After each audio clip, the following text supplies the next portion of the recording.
मेरे प्रिय बच्चों, आप सभी लोगों का हमारे इस प्यारा सा चैनल मैथ स्टडी सेंटर में स्वागत है, वेलकम है।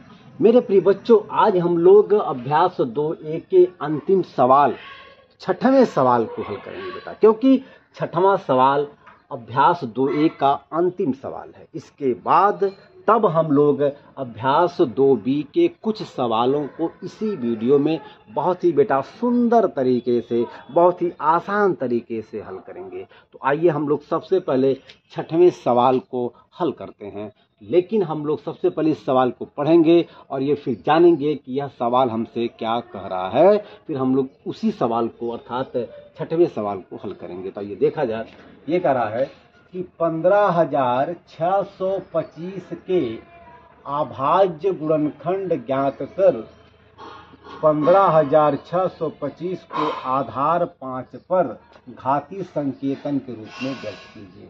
बेटा यहाँ पर एक शब्द आया है, दो शब्द आया है, घातीय संकेतन। ठीक है, घातीय संकेतन का मतलब हुआ कि हमें जो है 15,625 को घात के रूप में लिख देना है। यही हमारा उत्तर आ जाएगा।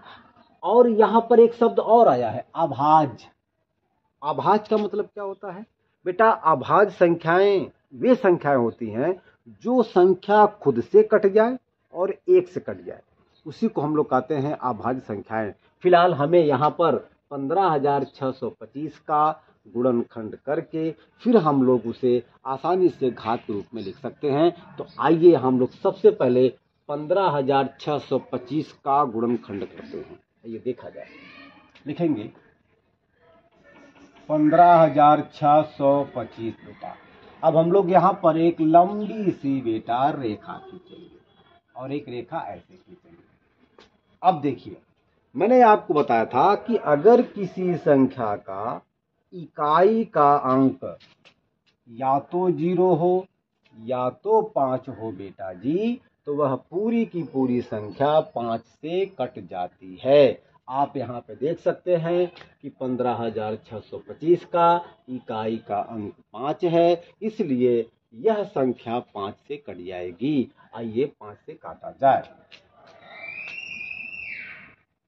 5 तिहाई 15, कोई दिक्कत? ठीक है।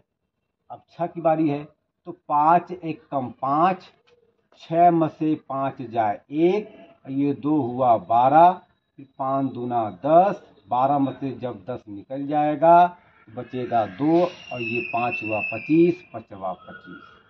बेटा जी अभी भी इस संख्या का इकाई का अंक 5 है, इसलिए यह अभी भी 5 से कट जाएगा। आइए काटा जाए। 5 छक्का 30, 31 में से जब हम लोग 30 को निकालेंगे तो बचेगा 1, और 1 ये और ये 2 मिलकर के हो गया 12। अब हम लोग 12 में भाग देंगे 5 से, तो 5 दूना 10, 12 में से जब 10 निकल जाएगा यहाँ बचेगा 2, और ये 5 हुआ 25, तो 5वां 25। बेटा कोई दिक्कत? अच्छा, अभी भी आप देख सकते हैं कि 625 का इकाई का अंक 5 है, इसलिए यह अभी भी 5 से कट जाएगा। तो 5 से काटा जाए। 5 एक कम 5, 6 में से जब 5 निकल जाएगा तो यहाँ बचेगा 1, ये 2 हुआ 12, 5 दूना 10, 12 में से जब 10 निकल जाएगा यहाँ बचेगा 2, ये 5 हुआ 25, 5वां 25 बेटा। अभी भी आप यहाँ पे देख सकते हैं कि 125 का इकाई का अंक 5 है, तो भी यह 5 से कट जाएगा।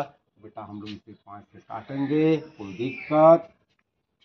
5 दूना 10, 12 में से जब 10 को निकाल देंगे तो यहाँ बचेगा 2, ये 5 हुआ 25, फिर 5वां 25 बेटा। 25 5 से ही कटेगा, 5वां 25, और 5 से ही कटेगा, 5 एक कम 5 बेटा।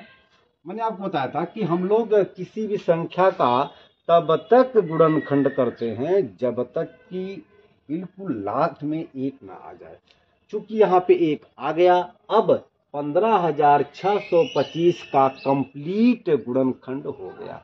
अब हम यहाँ पे लिख सकते हैं 15,625 को हम लोग लिख सकते हैं ये 5 गुणे 5 गुणे 5 गुणे 5 गुणे 5 गुणे 5 1 2 3 4 5 6 1 2 3 4 5 6 बेटा। ओके। अच्छा,